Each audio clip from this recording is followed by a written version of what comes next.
Last but not the least, kapag magwa-water activity po tayo, make sure na ilagay natin yung harness phone. Kapag nasa tubig ka, halimbawa lumalangoy ka or lumundag ka sa waterfalls, or siyempre pag lumundag ka, may times na mabibitawan mo. Hindi kasi ito lumulutang. Make sure na naka-harness yung monopod sa inyong kamay or safety na rin. No? So next natin ay kung paano mag-edit ng content sa camera na ito. Mag-edit na tayo ng ating content. Gamit ang ating Insta360 app, since naka-pre-connected na, pwede na nating i-edit yung mga content.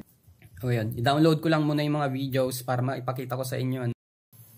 So, ayun nga guys, ay dinownload ko na yung mga videos from camera papunta dito sa ating phone. So sa first time, kung halimbawa first time yung mag-AI kayo guys, most of the time may lalabas dito na head, ganyan, yung icon. Yung AI kasi siya na yung bahalang mag-reframe, mag-select ng view, maglagay ng music, at mag-edit.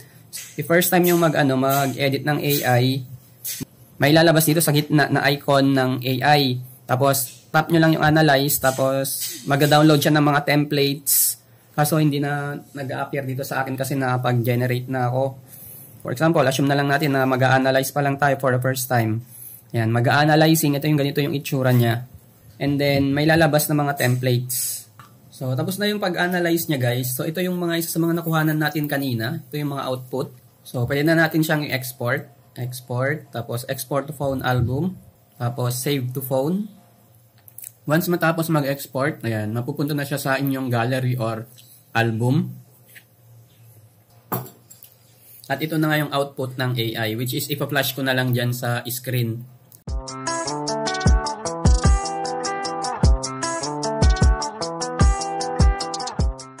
Ngayon naman guys, pumunta naman tayo sa part na yung quick naman. Dito sa quick guys, kailangan mo siyang i-start.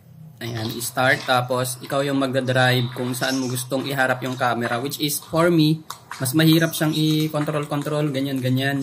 So, kung gusto mong mag-ganyan-ganyan, mag-manual ka na lang. Pumunta ka dun sa Pro Mode.